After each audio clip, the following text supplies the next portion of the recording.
bienvenidos a mi canal. Yo soy Rebeca Grafía, muchas gracias por estar aquí conmigo en otro martes. Y bueno, ahora te traigo la continuidad del video que hicimos para comenzar a escribir, en el que nosotros vimos lo que es el borrador plumazo, la identificación de ideas principales, el acomodo de fichas y digamos cómo de ahí pasar a un segundo borrador que ya puede estar más documentado o con citas, pero todavía pensándolo como un borrador y con las libertades que ello implica, ¿no? Es decir, escribirlo con errores, todavía no prestar mucha atención a algunas afirmaciones, etc. O sea, se trata como de desarrollar toda la información que hemos acumulado después de tanta lectura y después de otros procesos que tratamos en ese video. Y bueno, ahora seguiría, digamos, hablar un poco de qué es lo que sigue cuando ya tenemos este segundo borrador y cómo podríamos pasar a editarlo o a corregirlo o a reescribirlo, ¿de acuerdo? Y bueno, en esta ocasión igual me sigo basando en el Manual de Escritura para Científicos Sociales de Howard Becker, que bueno, ya saben, él es un sociólogo, conoce muy bien, digamos, las resistencias, los vicios y también las virtudes que tiene la escritura académica. Y bueno, aquí él se concentra en la edición de oído, ¿de acuerdo? Él recomienda leer el segundo borrador en voz alta y que tú vayas identificando algunos errores comunes que cometemos a la hora de escribir, ¿de acuerdo? Y bueno, antes de comenzar con los tips concretamente, me gustaría comentar que Becker insiste mucho en que la escritura y por lo tanto la corrección es un proceso creativo, ¿de acuerdo? Es un proceso que lleva tiempo y que, digamos, de alguna forma sería lo más sano y lo más sensato para todos tomarlo como algo divertido, tomarlo como algo que puedes jugar con múltiples opciones para escribir o para decir lo que quieres decir y que esto vuelva la tarea un poco menos tediosa, ¿de acuerdo? Porque de nuevo tenemos la creencia de que hay que escribir bien a la primera o de que solamente ciertas personas tienen el don de escribir, cuando lo cierto es que es una práctica que requiere mucha paciencia y que requiere mucho tiempo, pero también muchos errores, ¿no? Y bueno, él señala que es muy importante buscar la claridad a la hora de escribir, ¿de acuerdo? Esa es la intención, que nuestro mensaje llegue de la manera más clara posible al lector, ¿sí? Que no haya tanto margen entre lo que nosotros quisimos decir y lo que el lector está entendiendo, ¿no? Que, bueno, ese margen siempre va a existir, pero, digamos, nosotros también podemos aproximarnos a una forma clara y sintética de decir las cosas.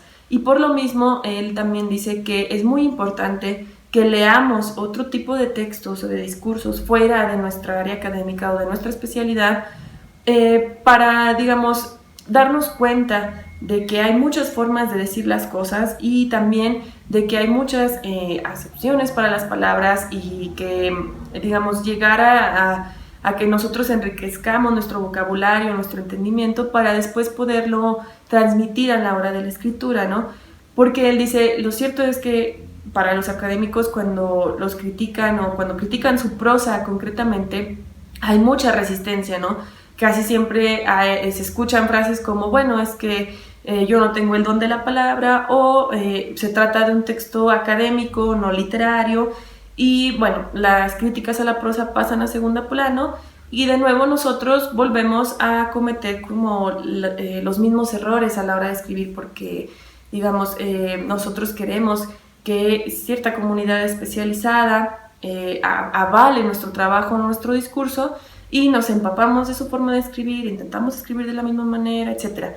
Y para Becker, lo cierto es que vale la pena comenzar a buscar otras formas de escribir, comenzar a buscar a ser más claros y aunque claro nos vamos a encontrar con algunas resistencias, pero para él sí vale la pena que, digamos, el académico vaya como ampliando sus horizontes a la hora de escribir, ¿de acuerdo? Entonces, ya cuando tenemos nuestro segundo borrador, lo que sigue para Becker es editar de oído, ¿de acuerdo? Esto significa leer en voz alta y él da como 6 tips o 6 consejos que debemos tomar en cuenta en este proceso, ¿de acuerdo?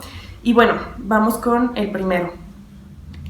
Bueno, el primer consejo que da Becker es pasar de las oraciones pasivas a las oraciones activas. Esto quiere decir que hay que introducir a un actor en la argumentación, en la afirmación o en la acción que estamos escribiendo, ¿de acuerdo? Porque esto atrae más al lector y de alguna forma es más concreta la idea y también se aclara mucho lo que queremos decir, ¿de acuerdo? Es importante también en esta etapa identificar en estas oraciones aquellas palabras rimbombantes, repetidas, carraspeos, muletillas, que en realidad no aportan nada al lector y que tampoco aportan nada a nuestra argumentación, o bien que se pueden confundir algunas palabras con conceptos, ¿de acuerdo? Que también esto lo vamos a ver más adelante. Es decir, no queramos sonar rimbombantes para que suene como que bien hecho y que después nos pregunten, a ver, ¿qué quisiste decir cuando dices tal cosa? Y resulta que, o sea, digamos, ahí ya tú puedes meterte como en un bache teórico o algo así, cuando en realidad son errores de sintaxis, ¿de acuerdo? Por eso dice Becker, escribir primero lo más claramente posible que se pueda, ¿sí? Y, digamos, cambiar estas oraciones pasivas por oraciones activas, introducir este agente, por ejemplo, en lugar de decir el criminal fue condenado, decir el juez condenó al criminal, ¿no? Sentenció al criminal. ¿Por qué? Porque esto hace que la oración sea más concreta, más precisa y menos aburrida también para el lector, ¿de acuerdo? Y bueno, en esta corrección de oraciones pasivas a oraciones activas nos lleva al segundo consejo, que es pocas palabras. Becker se pregunta, ¿por qué introducimos frases o palabras que no van en el texto? ¿Por qué hacemos esto? Él dice, puede deberse a muchos factores: inseguridad, temor, el querer mostrar modestia ante el tema o ante los demás. Y bueno, también hay como un profundo rechazo a decir las cosas de manera clara, ¿de acuerdo? O sea, si creemos que si decimos algo muy lisa y llanamente, pues entonces cualquiera lo puede decir, ¿no? ¿Y dónde está ese sustento, digamos, académico que buscamos? Es decir, creemos que entre más profundo se escuche alguna afirmación o algún texto, es más científico, y esto es un error, ¿sí? Dice Becker, en esto nos metemos en baches teóricos o metodológicos que en realidad, les decía, son errores sintácticos.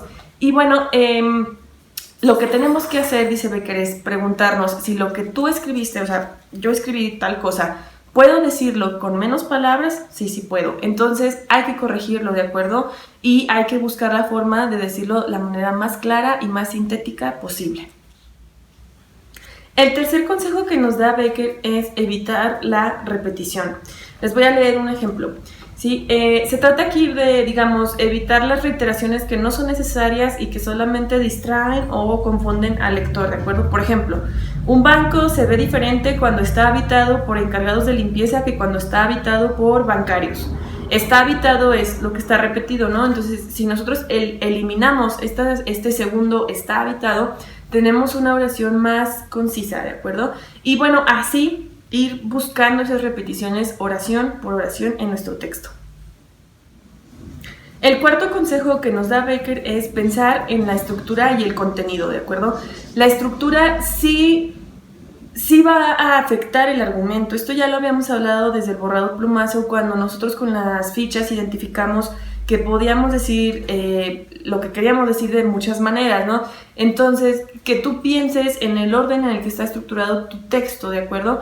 Digamos, los elementos están entrelazados, están jerarquizados, están acomodados, ¿de qué forma, no? Porque tu lector puede pensar que se fue en orden cronológico, cuando no es así. O entonces hay que buscar que el orden siga o sea congruente con lo que queremos decir y que no obstaculice la comprensión del lector, ¿de acuerdo? El siguiente consejo que nos da Becker es tener mucho cuidado con el uso de lo concreto y lo abstracto, ¿de acuerdo? Él dice que hay un abuso constante de los académicos o de nuestra parte por expresiones abstractas que no dicen nada. Por ejemplo, cuando afirmamos que dicho fenómeno es sumamente complejo. Pues es que eso no dice nada, ¿no? O sea, es algo abstracto y lo único que estás diciendo es que hay mucho trasfondo detrás, lo cual se podría decir de casi cualquier cosa. Entonces, él dice, ten mucho cuidado cuando hables en abstracto, cuando hables en general. Cuida por qué lo estás haciendo y, digamos, cuida que tu estructura sea legible, ¿no? Sea concreta. Volvemos a lo mismo, volvemos a la claridad. Si va a ser necesario que tú hables en abstracto y que por lo mismo tengas que utilizar un ejemplo para clarificarlo, entonces vas a tener que tener muchísimo cuidado en el ejemplo que utilizas, porque va a repercutir en la argumentación en general, ¿sí? Y bueno, lo anterior nos lleva al último consejo que nos da Becker, que es sobre las metáforas, ¿de acuerdo? Él nos dice cómo leyendo las revistas académicas es común encontrar expresiones metafóricas que no dicen nada, especialmente cuando se leen las reseñas de ciertos libros, que por ejemplo podemos encontrar expresiones como esta investigación o este libro abarca un amplio terreno, o es necesario otra vuelta de tuerca por parte del autor para... Entonces, este tipo de metáforas, dice Becker, son equivocadas en su uso y hay un abuso, ¿no? en este sentido. Entonces, él nos narra su experiencia como editor de revistas académicas y explica cómo la mayoría de las veces en los artículos que él revisaba eliminaba casi todas las metáforas, ¿de acuerdo? Era muy rara la vez que dejaba una metáfora, a menos que fuera como el hilo conductor del argumento que estaba desarrollando el autor. Es decir, que fuera una metáfora bien pensada y bien ejemplificada de por qué está ahí. Entonces, él dice, el uso de la metáfora requiere una reflexión seria, ¿de acuerdo? Una reflexión a conciencia de sus usos, de cómo tú lo estás emparentando con tu argumentación y al mismo tiempo también de los matices que conlleva esta metáfora, ¿de acuerdo? Entonces, ten mucho cuidado cuando vayas a utilizar metáforas en tu texto. Pregúntate por qué lo estás poniendo, así como te preguntas por qué estás poniendo otros ejemplos, ¿de acuerdo? Se trata aquí de llegar como, de nuevo, a que nuestras oraciones sean claras. Entonces, si estamos utilizando mal una metáfora, en realidad lo que puede hacer es que nos va a entorpecer lo que queremos decir y, por tanto, la comprensión del lector. Y bueno, ya para finalizar el video, a mí me gustaría darte algunos consejos basada en mi experiencia que tuve recientemente con el borrador plumazo, con el segundo borrador y con la entrega de avances a mi seminario, ¿de acuerdo? Entonces, mi primer consejo es que seas muy paciente, ¿de acuerdo? Ya como dijo Becker, el proceso de escritura es arduo, es creativo, es un vaivén, no es a la primera. Se trata de ir corrigiendo, se trata de ir editando, se trata de ir replanteando, ¿de acuerdo? Y esto lleva tiempo, ¿de acuerdo? Conlleva tomar experiencia y por lo mismo tener mucha paciencia, ¿de acuerdo? Y al mismo tiempo ser muy constante, ¿de acuerdo? Pareciera ser que no vamos avanzando cuando en realidad sí lo hacemos. Entonces aquí es muy importante la organización y la constancia, ¿ok? Otro consejo que yo te daría es que pienses en tu lector, ¿de acuerdo? A mí me pasó que ahora que entregué avances en seminario, por más clara que yo quise ser en el segundo borrador, en el tercer borrador, pues hubo de cualquier modo 2 personas que señalaron lo mismo, ¿no? En alguna parte del texto que no se entendía bien cómo quería yo proceder o qué es lo que yo quiero decir en tal pasaje. Entonces, bueno, revisar, ¿de acuerdo? ¿Por qué mi lector no lo está entendiendo? ¿Estoy siendo lo suficientemente clara? ¿No? ¿Por qué puedo utilizar otra palabra, otro ejemplo? Y no tomarlo personal, ¿de acuerdo? Finalmente queremos que nuestro trabajo sea leído y que sea aprobado, ¿no? Por cierta comunidad o para cierto tiempo. Entonces es importante considerar todas las observaciones que te hacen los lectores, ¿sí? Otro consejo que yo te daría es que tú distingas las distintas fases en las que estás en tu proceso de escritura. Por ejemplo, el protocolo es importante, sí es muy importante, pero no es lo más importante. Es decir, no se vale que quieras, digamos, como llegar al protocolo perfecto para ir justificando lo que tú vas encontrando en tu investigación, ¿sí? De lo que se trata es de, bueno, hacer un protocolo o hacer 3 protocolos si quieres, borradores, como tú quieras, pero llega un momento, creo yo, en el que ya es importante pasar del protocolo a pasar a escribir, ¿de acuerdo? O sea, que tú ya hagas un borrador plumazo de al menos una parte de lo que tú planteas en tu protocolo, de tu estructura como tesis como tal. Si acaso reacomodar, que bueno, eso ya sería como pensar en la edición final, pero sí, digamos, no tratar de llegar como a este protocolo definitivo, porque lo cierto es que no hay nada definitivo, ¿de acuerdo? Es nada más algo que nos permite pasar a otra etapa de escritura, ¿ok? Y de nuevo, que tú repitas los pasos. Ok, este es el borrador plumazo de tal parte, este es el borrador plumazo de este otro, este ya es el borrador editado, este ya es el manuscrito, y así, ¿no? Constantemente. Entonces se trata de ir replanteando, de ir corrigiendo, de ir editando, y esto no es a la primera, ¿ok? Son etapas que se van repitiendo durante todo el proceso.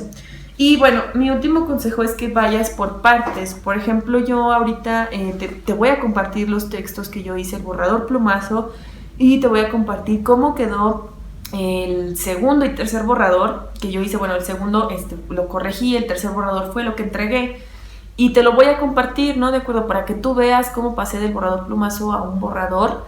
Y de ahí, por ejemplo, de ese borrador seguiría ahora sí editarlo de oído, tomar en cuenta las aseveraciones que a mí me hicieron y volverlo a corregir.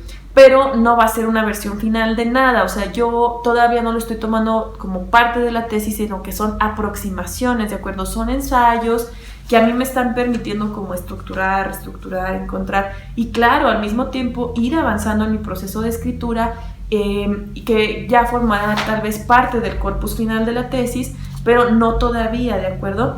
Entonces yo editaría ese borrador y lo dejaría reposar un rato, porque ahorita yo me voy a concentrar en otra etapa de la tesis, o en otra parte que es otro tema y que implica hacer otro borrador plumazo, otras fichas, otra detección de ideas principales y otro borrador, digamos, corregido, ¿de acuerdo? Entonces tú no te preocupes, vamos por partes. A este video le quiero dar continuidad con un tercero, que serían como los tips finales para ya escribir como un profesional, así que estate muy pendiente. No sé, también déjame en los comentarios de qué más te gustaría hablar. A mí me gustaría como en el canal ir variando un poco los contenidos, quizás algunos días reseñas, luego tutoriales o temas también. Entonces, como en esta dinámica, ¿no? De tema, tutorial y reseña. Y por ejemplo, la próxima semana tendremos el tema de qué es la historia del tiempo presente, para que estés muy pendiente. Y que, bueno, también sígueme en todas mis redes sociales, ahí yo les voy avisando o les voy preguntando qué es lo que les gustaría que añadiéramos al canal.